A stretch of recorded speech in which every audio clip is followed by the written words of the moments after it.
Hello, how are you? My name is Emmanuel Adibola. I hope you're doing okay.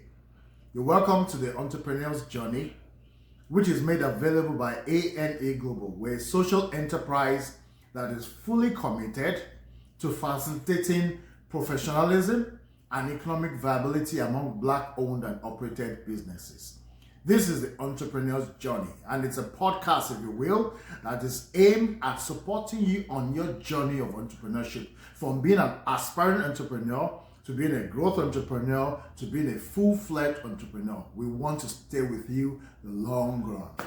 This is our 4th episode, and this episode we're going to be continuing from the last episode where we identified a number of barriers that you need to overcome to break out into entrepreneurship.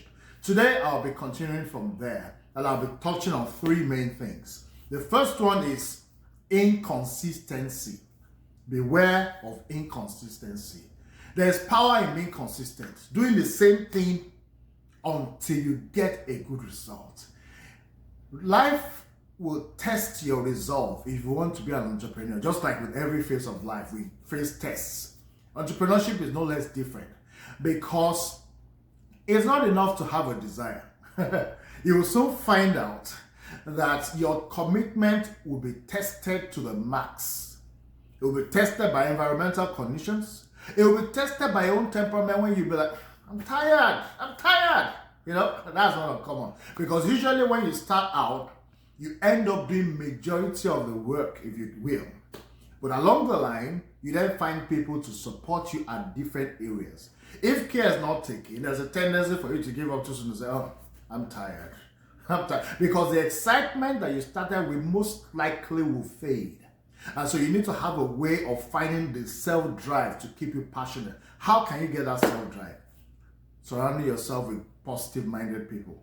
Getting materials, feeding your mind and your eyes with information that will inspire you to be consistent. I'm telling you, don't aim to be perfect from day one. Just aim to do the best with the resources that you have. That's what excellence is. Excellence is not necessarily about getting the best of things, but start where you are with the resources that you have, and you'll be amazed. Which takes us to the next thing.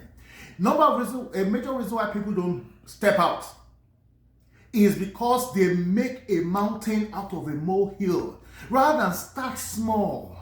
You could start in your house, for instance, if you were baking or making cakes or making meat pie, whatever it is. Or even if you were cutting the hair, barbing, or even if you're into technology, nothing says you have to have an office from day one. Thanks to the pandemic, many of us have found out that you can actually work from home. So take advantage of that. Reduce your costs. Don't balloon your costs from day one with irrelevant things. Because when you do, you are likely going to run out of cash too soon. And then you have a real problem. So start small. Don't be deliberate. Don't build a castle in the air. No, be realistic about what you have. What is most important is getting the product or the service. And you don't need to give too much. If you have a phone, let's say for instance you are an Instagram blogger or something, start with the current phone you have. And then as the momentum builds, as followers come, then you take that as an incentive to say, okay, let me reward myself for meeting this milestone. Don't just go all out and try, I'm banging new and stuff, and then you have a drain in your pocket from day one. Take it easy, calm down. And the last point is environmental circumstances, specifically changes or frequent changes in government policies. Fortunately, in North America where I live, the frequency of government changes are not that much, except for the fact that, the government could change the tax, the interest rates. That's one thing that affects a lot of people, because the interest rate alone can affect the mortgage, can affect a lot of things, rent, and many other things. So yes, that is taken. I come from a developing country where the policies were always up and there. So you had lots of people who didn't know what was going to come next. But we have that advantage over here, where things are a lot more predictable. So take that to your advantage. Don't be a victim. Don't be ignorant. Don't be naive. Don't stay locked in your cocoon where you don't understand what the policies can be. I don't know if you've heard of PESTLE. PESTLE analysis talks about political considerations, environmental conditions, S, I forget what S is, structural or something. T is technology. All of the legal is L. All of those considerations are important to ensure that you can respond adequately, swiftly, proactively, be nimble and agile, able to work and fit into this dispensation. Friends, I want you to be passionate.